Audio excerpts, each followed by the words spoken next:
I know it's the way, way, way too early ranking for 2026, but I wanted to talk about it because I think it says a lot about this Florida team. We talked a little bit about it on this Monday morning show with the boys on Monday mashup, but this was the PFF Hmm. first round mock draft. So these guys are kind of just using the data from their PFF of who they feel is best available and what obviously best or the need for each team. Keep in mind, like Dylan Thiemann, the safety, he plays for Oregon now, so obviously those things haven't changed, but that's small Right. details. The big thing that I love looking at is 2 first rounders. I meant Yeah. to do some data digging, and I'll try to do that while you're on the clock. Is when's the last time Florida had 2 guys go in the first round? And I wouldn't. I mean, I wouldn't put it past that a third one named Sapp couldn't creep his way into that upper echelon as well too. Maybe there's a guy that surprises us as well, but the What? fact there's Yeah. 2 guys already projected up there. Oh, Sapp is up there. Sorry, Cam Banks is Yeah. the other one. Apologize. Cam Banks Yeah. is who I was referring to. Um, Yeah. look, both sides of the ball, I mean, 3 major impact positions, one being edge, the other being center. And look, the edge position, we talked about it, the entire draft has just skyrocketed in value in the NFL. It is coming, if not the most important, is one of the top important positions in the NFL, of having 2 solid ones because of the mobility of quarterbacks. So that For doesn't sure. surprise me with Sapp, and Sapp could really climb up those boards even further. I mean, look what Abdul Carter was able to do his senior year. So there's a lot of talent there, but it excites me because we've been talking about the excitement of this team, the talent that's on this team, and you're already seeing it this early on. If again, very early projection, but just kind of more buzz to the already hype and line season that we already entail. Yeah, no, I love it, especially seeing Sap there. I believe that Slaughter, just the position that they have him in, I believe after the full season of the NFL goes past, any of those guys that took quarterbacks in the last 2 drafts, that offensive line just is not cutting it. I believe he moves up higher than that position that he's at, Slaughter, especially with the year that he's going to have this year. I believe he definitely moves up higher to that top 15 range. I like Sap. I believe he's going to have a hell of a year this year. If not, he's going to outdo the year that he had last year. And Caleb Banks, he's for me, it's a no brainer that he's going to probably be in that first round for sure. I'm expecting him to have a massive year, and there won't be no doubts that he'll be first round caliber. Because I feel like if he came out last year, that he would have went a little more higher than a lot of those other guys, just off raw potential and talent. So I believe this year you get a chance to prove it, and we have 3 Gators in the first round, which would be awesome.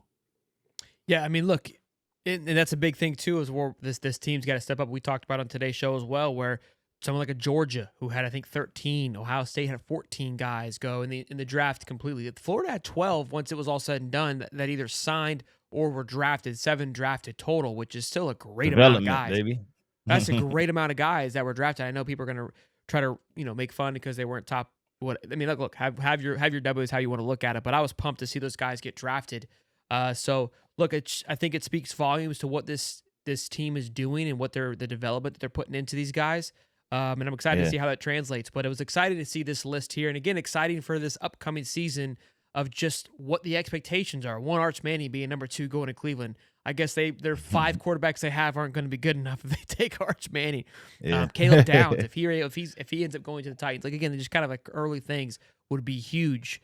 Garrett Nessmeyer from LSU to the Saints, that's a crazy Yeah. one. That would be cool to see, and I could see that because obviously with Spencer Rattler, they went and got the kid from Louisville, so they're not quite sold on. And again, this is all mocks. I mean, this could change literally tomorrow of who gets what picks.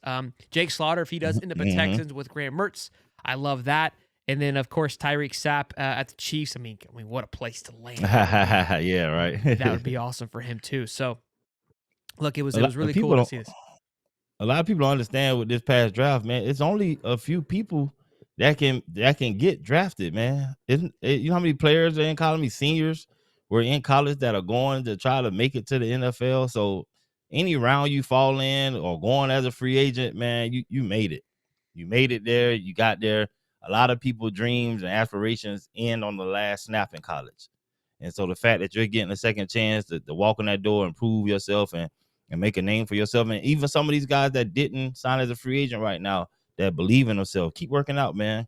keep doing your thing. Keep showing up to these camps. Keep showing up to these invites or scouting invites, and go show out, man. I tell you, I had a guy from my neighborhood in Coconut Grove, Holton, played wide receiver for the Raiders. The guy didn't play in high school. End up playing in college, but then he went to play like at a flag football league, bro. And it was some scouts at the flag football league came and picked them up, and he ended up playing for the Raiders, wide receiver. So it's never over. You just want to get into people, keep your head up, and just work hard, man. So congratulations to anybody that got drafted. I went as a free agent. You know what I mean? I had red flags coming out. Even though we won a championship, but I played in the East West Shrine Bowl game and all that good stuff. But if you make it, man, it's big for you and your family. It's history, it's legacy. No matter where you went. So shout out to all those guys. Shout out to all the Gators that signed free agent deals. Shout out my boy Big Dez down here in Tampa Bay, man. Hopefully I could pull up on you at a game one of these seasons, man. Looking forward to you going out there and showing what you can do. Yeah, man. I think watching this and watching this draft, you don't really, you kind of, you don't appreciate what it means to be drafted. I mean, I know it's a big deal, but you kind of go through these motions. You see how good these guys are in college, and you just assume that, like someone like Isaiah Bond rings the bell. Donovan Edwards. You think it's just gonna happen, right? Donovan Edwards was on the cover of college football in the summer last year. Yeah. Like the expectation Yeah. for him in Yeah. 6 months completely demolished his draft stock. Like it's just how quickly it could turn to where it doesn't pan out like we think it's going to pan out or it should pan out. So it's a true blessing to be drafted. And I think sometimes, it was in a weird way. I think it kind of may have settled the tone a little bit to the portal. It was kind of like an eye opening, like, hey, everyone's moving so quickly and they get caught up all this money and doing this and going over here. And the NFL kind of put a nail in that coffin today of like, we still manage how we think it should be managed. I don't care what what's they paid really you important, in college. right? I don't care what you did in college. I don't care how they rated you in the portal or any of those things. None of those things meant anything to me. So here we are. That was a big thing. And again, I know on 3 how they judge their guys, right? The 4 and 5 star guys is the success of when they go into the NFL. Well, the first round draft pick was a 0-star recruit coming out of college. So sometimes they get it wrong. Right. So yeah, it's just they're gonna tell you they're gonna miss. Go ahead. You're gonna miss. You're gonna miss on a lot. It's too many players, and to be honest, these guys, a lot of people not really out there evaluating how they should. You get jobs because your buddy's here, your buddy's there. You know what I mean? You hit on some raw talent, so you think highly of yourself than you really are, and you're not really out there evaluating all the talent that's out there. It's a lot of talent out there, and it's hard for anyone to evaluate it all. So like you said, a guy with 0 stars went first overall. So how many balls were dropped there missing his talent or missing his temperament, his mentality?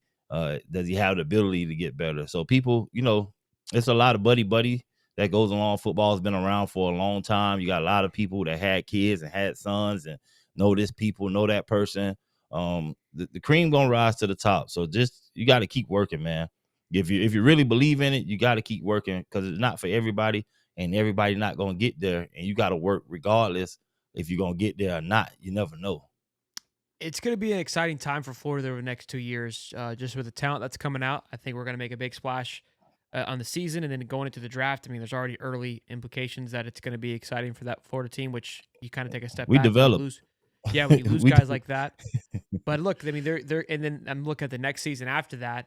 I mean, you're looking at the likes of Ball. You look at the likes of DJ more than likely. Possibly like a Najee Harris is going to be in that class. Carmine McLean.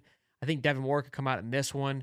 Eugene Wilson could come out in that. Like, I mean, that 2 classes that's a from massive. now, Yeah. it's kind of cool. I don't even want to get that far. I don't either, man, but it goes yet. by so quick, man. It's crazy when you start thinking about it like that. But Don't let them go. seeing this, man, like I mean, shoot, like Jake Slaughter and Sapp, like I was talking to those guys just like 2 years ago when they were kind of just still trying to make that name and be it. Now they're first round draft picks. It's dude, Sapp's story is probably one of the cooler ones, man, just because he wasn't talked about a lot, but just encompassed what it meant to truly be a Gator, because he was behind the likes of obviously Justice Boone kind of was overshadowing him at first, obviously Princely, then you had Britton Cox. Like these were the guys that were kind of being looked at first. Buried. Yeah, Yeah. and he kind of just was sitting there waiting, and then just exploded out of there like a cannon. It says, "My spot, come and get it." And so He's I a love prime it. example of keep your head down and keep working, man. When you believe in yourself and you believe in the work you putting in, it's gonna work out for you. A lot of people, the money's there, and some people, their personalities is just gonna chase the money. Sap, I don't like to say dog because y'all done got on my head. He, He a dog. he a beast. He a dog, man. Yeah. He's one of those guys. So you know what you getting with him, and he's gonna come to work every day. What they call it, hard hat and pail. You bring your lunch pail and hard hat every day to work.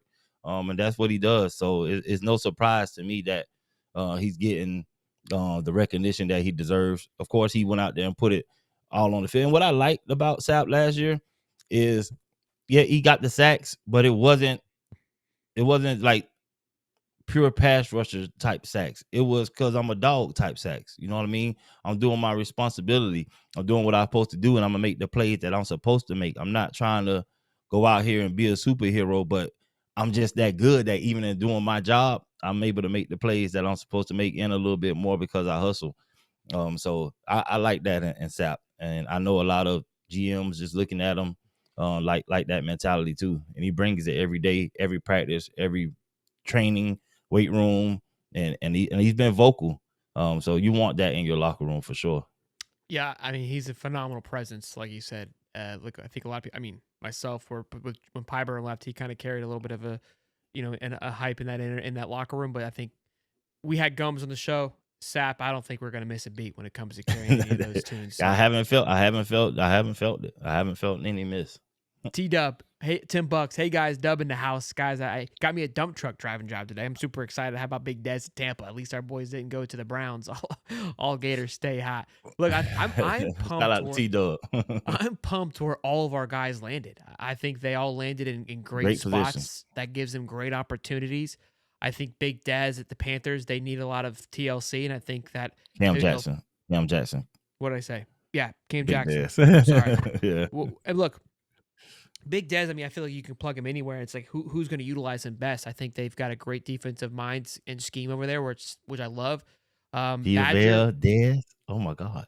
yeah, Badger at Chiefs. I said that. I love that. Triquez at the Chargers. Obviously, Will Harris coach there, so maybe there's some similarities. Was did it again with that defense of how it's ran, but I know it's different now because Harbaugh's there, so maybe not. But look, I think Triquez, you could plug that man anywhere. He just wants an opportunity to be on the football field, Yeah. and they're going to give him that. And then you got Mertz at Houston. I think that's a phenomenal spot for him to be behind C.J. Stroud. Two different style of quarterbacks, right? One's more mobile, one gives you more of a pocket presence. And look, he's going to be a pro. And if something were to happen to CJ, look, you've got to think about that. Guys that move around in those pockets a lot that are mobile, they run to a risk of getting injured. And if that's going to Yeah, happen, why for do I want sure. to put the same guy back there? I need a guy that's going to be stable. Like, Have you know what I mean? nobody. Like, I need a guy that's going to maybe Yeah. change the speed a little bit, and that's what Graham can come and do and manage the game for you. And look, it may take him some time, but I think that's what he needs. I think a year or two behind somebody, and all of a sudden he could really, really get the ball going. So I think that's a great spot for him. And then you got our guy Crawshaw out to the Broncos with that thin air. I think the ball kicker flies punter, farther yeah. there too. I mean, look, dude, I loved it. I loved every minute of it. Yeah, Man. my favorite pick, like you said, was Mertz, man. Mertz getting that shot, coming over for us from Wisconsin, and then helping us bring one of his friends over, helping the Gator Nation out, being with us for 2 years, learning under our system, being developed under Billy. I had to make sure being developed under Billy is being developed under Billy. I had to say that again. Like, you know what I mean? And just when I meeting Mertz in person, bro, he was the absolute pro. Like, he just had this aura about him. Well, I like talking to him. I felt like he was in NFL already when I got the chance to meet him. It was at Steinbrenner Field for a baseball event where the Gators were at with the New York Yankees. Mm. And I got the chance to meet him and talk with him.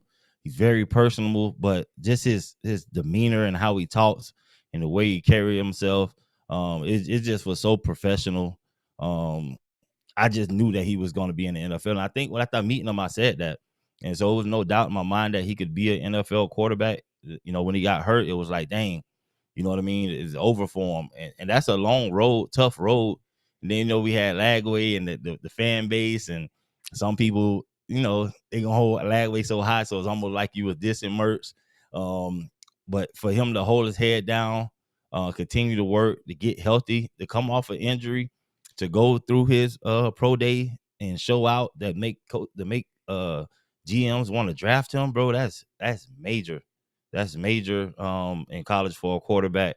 And it just speaks volumes about him, the way he carried himself, and what I saw that was in him. I'm sure when he got to these meetings, or whoever he sat down with, his knowledge of the game, he's very, very smart.